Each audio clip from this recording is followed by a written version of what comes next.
যেহেতু বাহ্যিক ফোর্সগুলোকে আমরা প্রায় শূন্য করে দিচ্ছি, যখন আমি এটাকে সামনে নিয়ে যাচ্ছি,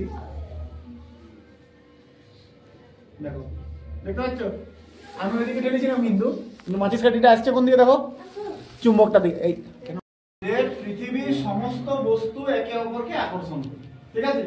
তার মানে আমি যদি এখানে এই মাচিস কাঠিটা রাখি, এই মাচিসের বক্সটা, এই চুম্বকটা রাখি, তাহলে এরা দুজন দুজনকে আকর্ষণ করছে। স্যার কাছে যাচ্ছে না কেন? আমি কেন দেখতে পাচ্ছি না এরা পাশাপাশি চলে আসছে? এটা কি বাহ্যিক বাধা রয়েছে? এক হয় হতে পারে এয়ার রেজিস্ট্যান্স রয়েছে, কিংবা আমাদের এখানে মহাকর্ষ বল রয়েছে যেটা নিচের দিকে এটাকে টেনে রেখেছে। স্যার এখানে কেন আকর্ষণ করছে? কেন কি এখানে আমরা এটাকে জলের উপরে রেখেছি, যেই জলের উপরে এটাকে আমরা এখানে রেখেছি, সে নিচের যে ঘর্ষণ বলটা আছে সেই ঘর্ষণ বলটা শূন্য হয়ে যাচ্ছে। এখন দেখতে পাচ্ছ এখানে মাচিস কাঠিটা স্থির হয়ে গেছে, দেখতে পাচ্ছ এখানে সবাই মাচিস কাঠিটা স্থির হয়ে গেছে। আর আমরা জানি যে চুম্বক কেবলমাত্র লোহাকে আকর্ষণ করে, তাই তো?